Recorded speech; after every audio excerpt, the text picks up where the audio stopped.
Verdade. Só Jesus pode dar liberdade plena, né? Porque Ele morreu para que eu e você fôssemos livres, né? Por isso que Jesus morreu, para que nós fôssemos livres através da cruz do Calvário. Aí, de repente, eu começo a frequentar aquela reunião. E o poder de relativismo de Satanás, inclusive como escrevemos Filho do Fogo, nós clamamos a Deus sabedoria do alto. Não expusemos a doutrina satânica a fundo, colocamos um verniz ali, é pontinha do iceberg, porque é um ser muito inteligente, enganou anjos. Imagina que não faz com homens. O homem afastado de Deus foi subtraído de muitas coisas. Hoje usamos entre 5% a 7% do nosso cérebro, só isso. Né? Os gênios usam 10%, né? Chegaram a usar 10%. Então nós perdemos a nossa inteligência, perdemos uma série de coisas ao ser subtraídos pelo afastamento. Tem a planta longe da luz, né? Fica sem a planta longe da luz, ela resseca, apodrece, perde seu perfume, sua viscosidade. O homem afastado de Deus pelo pecado original acabou se deteriorando também. Aí o que acontece? Fui persuadido. Né? A doutrina satânica ela é muito persuasiva. Satanás enganou anjos, imagina o que não está fazendo com os homens. E dos 5% a 7% que nós temos inteligente, a gente não conhece palavra, né? Não conhece Bíblia. Muitas vezes somos um alvo vulnerável pela falta do conhecimento. Perecemos porque nos falta conhecimento. Aí o que acontece nesse cenário? Eu sou bombardeado com relativismo. Veja a luz que te ilumina, que evita que seus pés tropeçem em pedra. A luz, ela é produto de dois polos, um negativo e um positivo. Satanás é só o lado negativo. A minha mente estava sendo bombardeada com relativismo. Inicialmente, ele se apresenta igual. Ele apenas, melhor dizendo, ele é diferente. Apenas algo diferente, mas não negativo ou positivo, apenas diferente. Aí chega um determinado momento que ele já se coloca como superior. Olha, Satanás é mais poderoso do que Deus. Ele se afastou de Deus para ter um reino. Ele queria ser semelhante ao Altíssimo. Olha a sua volta, olha quanta destruição, olha quantos estão servindo ao diabo. Né? Em sinal que esse lado é melhor. Começou a me bombardear a mente. Eu via pessoas aparentemente dotadas de inteligência e tudo mais inteligentes do que eu, e estão lá. Então a minha mente estava sendo enganada por essa artimanha de Satanás. Aí depois de mais ou menos um ano ali de bombardeio de relativismo, eu passo a fazer parte das cerimônias de iniciação. Na cerimônia de iniciação, fui recrutado aos 17, aos 18 anos, fiz parte da cerimônia de iniciação no satanismo, e ali começou um período de cativeiro muito forte na minha vida. E eu louvo a Deus a cada dia, a cada manhã eu agradeço a Deus por ter sido liberto desse inferno na terra. Escrevemos Filho do Fogo. Amém.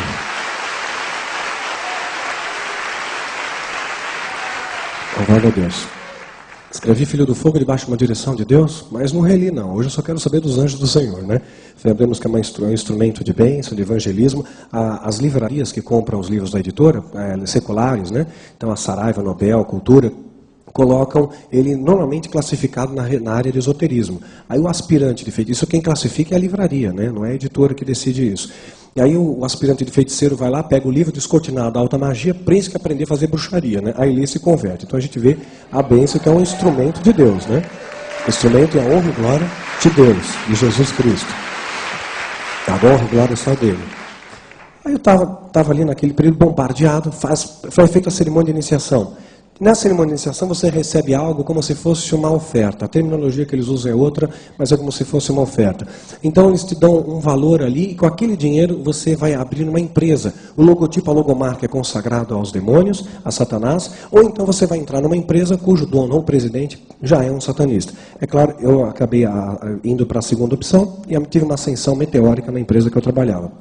E ali o que aconteceu? Comecei a ser iludido completamente que eu estava no lugar certo.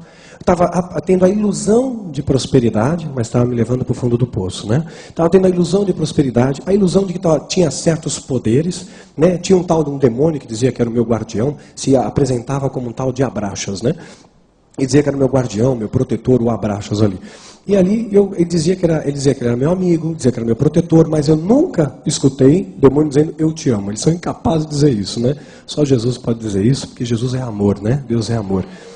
E ali naquele cenário, eu comecei a fazer amizades, comecei a aprender coisas do lado negativo. E claro, o investimento é muito grande na preparo global, né, para a vinda do anticristo. Para isso vão usar vários subterfúgios, algumas coisas que nós citamos nos nossos seminários. Né, não há tempo para desenvolver isso aqui. E aí, o outro objetivo, o segundo objetivo, claro, é atacar ministérios, igrejas, porque a igreja é força de resistência, né? Então eles precisam atacar igrejas, infiltrar nas igrejas, porque igreja é força de resistência. E muitas vezes eu me infiltrei em igrejas, né?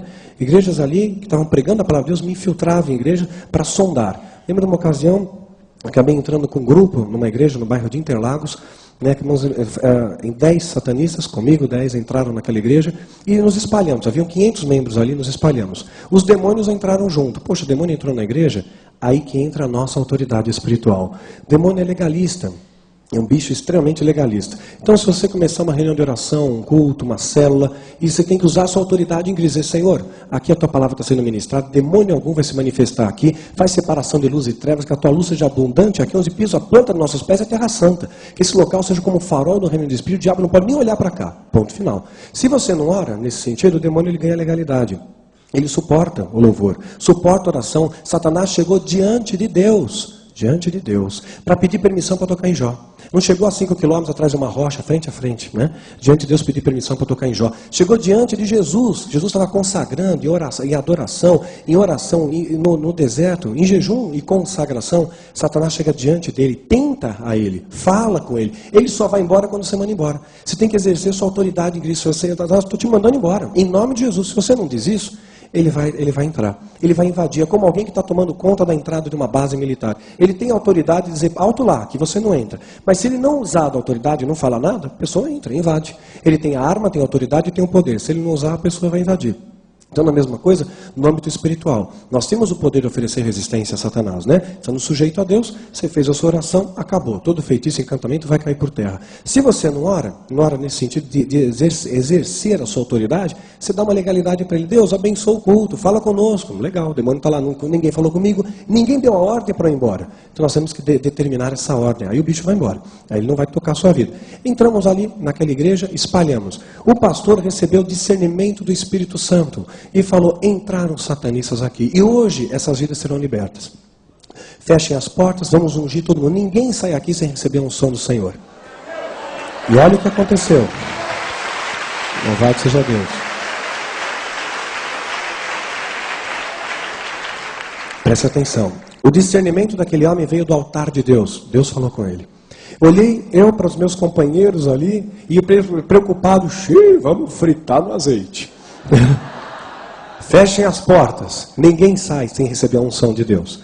Aí o demônio falou para mim, não se preocupa, Daniel, o pastor não vai conseguir ungir todo mundo, tem muita gente aqui, ele vai precisar de ajuda. Pega aquela fila lá, é do tesoureiro da igreja, está roubando a igreja, não tem autoridade nenhuma.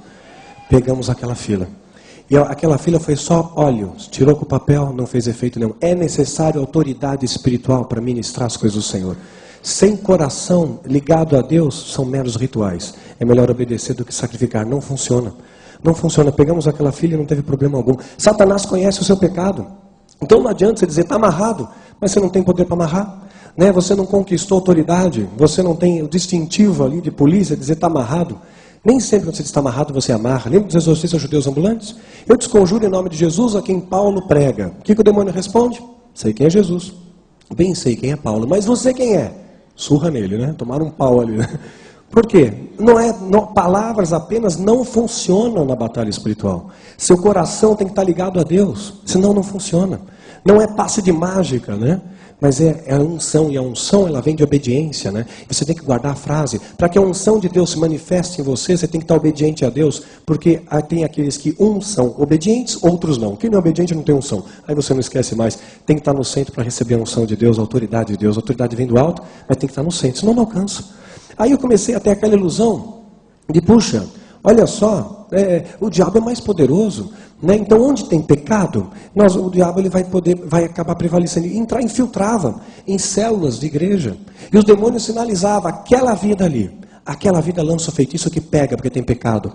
O feitiço precisa de um ponto de contato, maldição sem causa do encontrapouso. Entrava numa reunião de oração, ganhava simpatia rápido das pessoas, tinha mais poder aquisitivo, pagava pizza para os jovens, isso aquilo, espalhava boatos, ganhava confiança, dizia, combinado, 2 ou 3 ali, satanistas junto. Olha, eu vou dizer uma coisa, falava para os jovens ali numa reunião de oração, olha, sabe que hoje eu estava voltando para casa, você acredita que eu vi o pastor da nossa igreja saindo de um motel com uma jovem? E o outro do lado, eu também vi. Pronto, bastou um boato para espalhar como rastro de pólvora, né? Se eu falar que o pastor fulano é uma bênção, um homem de Deus, acabou, segredo, ninguém passa para diante. Mas se falar qualquer coisa pejorativa, misericórdia, come como rastro de pólvora. Você tem que guardar um versículo que está na Bíblia. A gente quer ser feliz, quer desfrutar da vida, quer gozar da abundância do Senhor. 1 Pedro 3,10. Quer desfrutar da vida e ter dias felizes? Refreie sua língua do mal e seus lábios não falem engano. Então você quer ser feliz?